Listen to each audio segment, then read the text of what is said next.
Sinnar police ठाण्याच्या हद्दीतील खापराळे नाका व सिन्नर सरदवाडी रस्त्यावरती मोठ्या प्रमाणात अतिक्रमण होऊन नागरिकांना जाण्या येण्यासाठी मोठा त्रास होत होता। त्यावरती ठोस उपाययोजना म्हणून पोलीस निरीक्षक चंद्रशेखर यादव यांनी नायलॉन दोरीचा पॅटर्न राबवला आहे।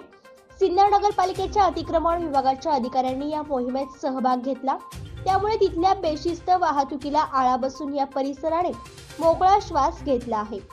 सिन्नर पोलीस ठाण्याच्या हद्दीत असणाऱ्या खापराळे नाका व सिन्नर सदरवाडी रस्त्यावरती भाजी बाजार, भाजी विक्रेते व हातगाडी टपरी दुकानांच्या अतिक्रमणामुळे कायम वाहतुकीची कोंडी होत असल्याबाबत नागरिकांनी मोठ्या प्रमाणावरती तक्रारी केल्या होत्या।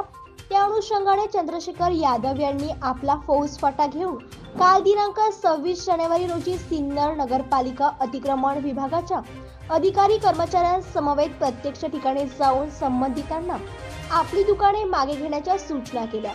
त्याप्रमाणे त्यांनी आपली दुकाने मागे घेतली आहेत। ही कारवाई 4 तास चालली। पोलीस निरीक्षक यादव यांनी अनेक ठिकाणी असा प्रयोग करून वाहतुकीची समस्या सोडवली। त्याच पार्श्वभूमीवरती त्यांनी पोलीस कर्मचारी व नगरपालिकेच्या अतिक्रमण विभागाच्या अधिकाऱ्यांना दिनांक 27 रोजी सोबत घेऊन सकाळपासून 2 ते 2.5 तास नायलॉन दोरीचा प्रयोग राबवून या दोऱ्या लोखंडी खिळ्याने मजबूत ठोकण्यात आल्या आहेत।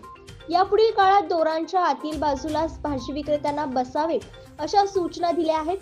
जो कोणी या नियमाचे उल्लंघन करेल त्यांना कारवाईला सामोरे जावे लागणार असल्याचा इशारा देखील यावेळी पोलीस निरीक्षक यादव यांनी दिला। या अनोख्या उपक्रमाचे सिन्नरच्या नागरिकांकडून कौतुक होत आहे।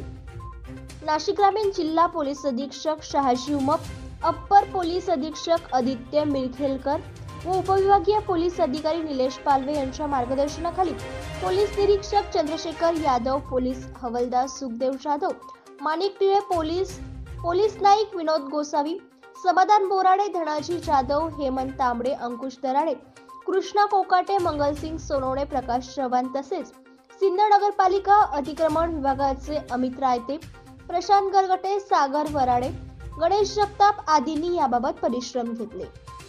जागर महाराष्ट्र न्यूज साठी अक्षय गायकवाड।